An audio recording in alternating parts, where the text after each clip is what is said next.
인도네시아는 1239년 몽골 침략을 격파한 아시아의 몇 안 되는 나라입니다. 이번 편에서는 우리에게 잘 알려지지 않은 몽골의 인도네시아 침공에 대해 말씀드리겠습니다.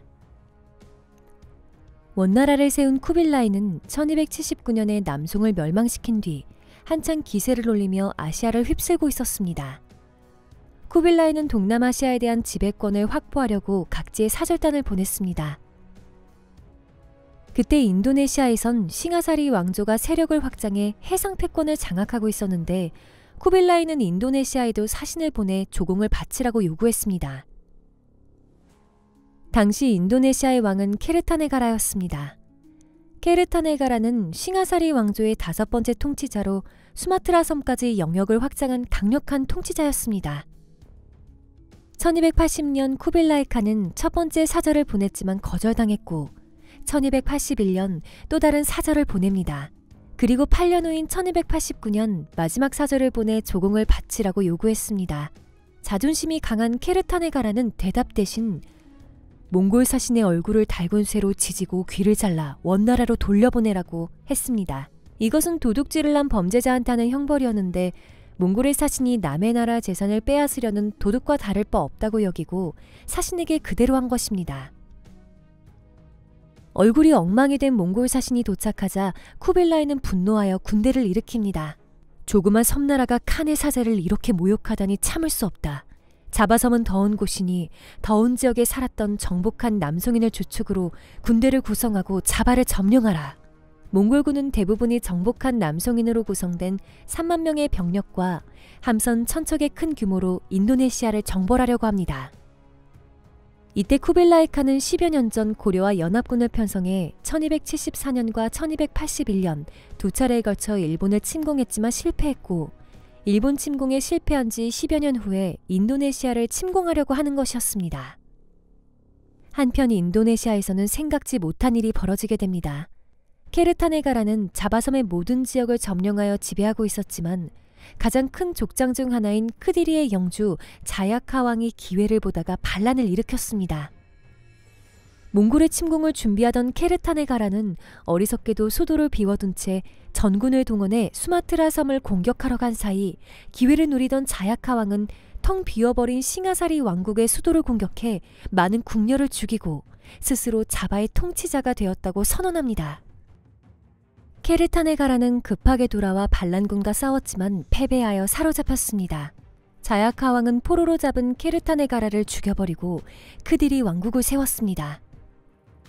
한편 케르타네가라의 사위이자 양자였던 라덴 위자야는 마두라 섬으로 피신하여 자바 동부 타릭 지역을 지배하며 숲을 개간하고 도시를 세웠습니다. 그 지역의 마자라는 과일이 쓴맛을 냈다고 해서 이름을 쓴 마자라는 뜻의 마자파잇이라고 지었고 이곳은 후대 인도네시아 최강국이 되는 마자파잇 제국의 수도가 됩니다. 시간이 흐른 후 자야카 왕은 라덴 위자야를 사면했는데 라덴 위자야는 호락호락한 사람이 아니었습니다. 양부를 죽인 자야카 왕에게 라덴 위자야는 고개를 숙였고 자야카 왕에게 충성을 맹세하며 속마음을 철저하게 숨겼습니다. 한편 중국의 원나라는 자바섬의 왕조가 교체가 되든 말든 자바 원정을 준비했고 1293년 몽골의 3만의 병력은 1000척의 배를 타고 인도네시아의 자바섬을 정벌하기 위해 출발했습니다. 이때 쿠빌라이가 보낸 몽골의 장수는 3명이었는데 몽골족 출신의 시비, 위구르족의 이케메세, 한족 출신의 고흥이었습니다. 우선 몽골의 군대는 베트남에 들렀다가 말레이 반도, 수마트라 섬으로 갔습니다. 말레이 반도와 수마트라의 작은 군주들은 몽골 군대의 위세에 겁을 먹어 항복하고 조공을 바쳤습니다. 몽골은 그곳에 다루가치들을 남기고 자바섬으로 향했습니다. 몽골군은 자바섬 서부에 도착해서는 약탈을 시작했습니다. 그리고 원의 사신을 모욕한 케르타네가라를 찾았지만 그가 이미 죽고 없어졌다는 것을 알게 되었고 그 땅을 지배하고 있던 자야카 왕에게 복종을 요구합니다. 하지만 자야카 왕은 당연히 복종을 거부했고 몽골과의 전쟁은 시작됩니다. 처음부터 몽골군의 공격은 쉽지 않았고 몽골군은 밀림 지형에다 열대의 무더위를 이겨내기 힘들었습니다. 그때 조용히 힘을 기르고 있던 라덴 위자야가 몽골군의 손을 내밀었습니다. 라덴 위자야는 몽골에게 복속을 약속하고 상세한 지도를 넘겨줍니다. 그리고 자야카 왕을 몰아내기 위해 자신의 병력을 동원해 몽골과 연합군을 형성합니다. 라덴 위자야를 먼저 공격하려던 자야카 왕의 군대는 몽골군의 공격을 받았습니다. 자야카 왕에게는 10만의 병사가 있었지만 라덴 위자야가 몽골과 연합해 공격하자 많은 병사를 잃고 몽골군에게 사로잡혔습니다. 몽골군은 이것으로 자바섬에서의 전쟁이 끝이 났다고 생각하고 있었습니다. 하지만 이때부터 본격적으로 라덴 위자야의 책략이 드러나게 됩니다. 라덴 위자야는 처음에는 자야카 왕을 속였고 두 번째는 몽골군을 속입니다. 자야카 왕이 사로잡히자 라덴 위자야는 칸에게 바칠 조공품을 모으기 위해 자신의 영지 마자파잇으로 가겠다고 말했습니다.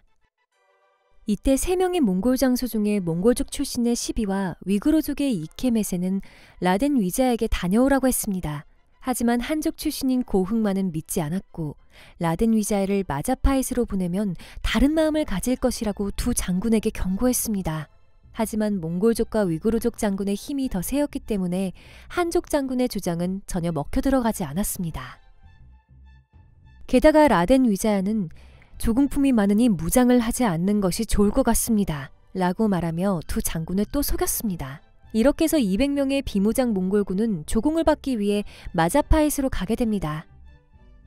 마자파잇에 도착하자마자 기회를 노리던 라덴 위자야는 비무장이던 몽골의 부대를 몰살시켜버립니다. 그 후에 군대를 이끌고 전쟁이 끝나 방심하고 있던 몽골군 본대를 기습해 많은 수의 병사가 죽었고 살아남은 몽골군은 함선으로 도망쳤습니다. 사기가 떨어질 대로 떨어진 몽골군은 라덴 위자야를 공격해야 할지 퇴각해야 할지를 고민하기 시작합니다. 몽골군은 말레이시아를 공격하기 위해 따뜻한 지역인 옛 남송에서 병력을 차출했음에도 열대기후를 견디기 어려웠습니다. 게다가 어디선가 적에 출몰할지 모르는 밀림은 더더욱 두려웠습니다. 1년에 한 번씩 바람의 방향이 바뀌는 계절풍은 항해의 기본 조건이었는데 때마침 계절풍의 방향이 바뀌기 직전이었습니다. 시기를 잘못 잡았다간 바람의 방향을 거슬러 가야 할 판이었기 때문에 바람의 방향이 바뀌기 전에 몽골군은 철수하게 됩니다. 몽골군 3명의 장수가 패전한 후 많은 병사를 잃고 원나라로 돌아오자 쿠빌라이는 분노합니다. 라덴 위자야에게 속은 시비는 곤장 70대 재산 3분의 1 몰수당하고 이케메세도 재산 3분의 1을 몰수당합니다.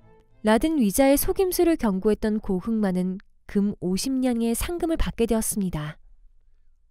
몽골군이 물러난 후 1299년 라덴 위자야는 인도네시아와 말레이 반도를 아우르는 마자파잇 제국을 세웁니다.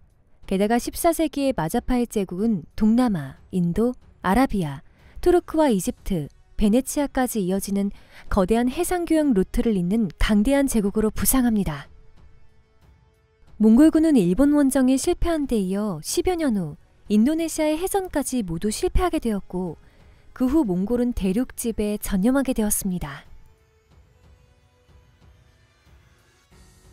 다음 영상도 열심히 만들 테니 구독 부탁드립니다.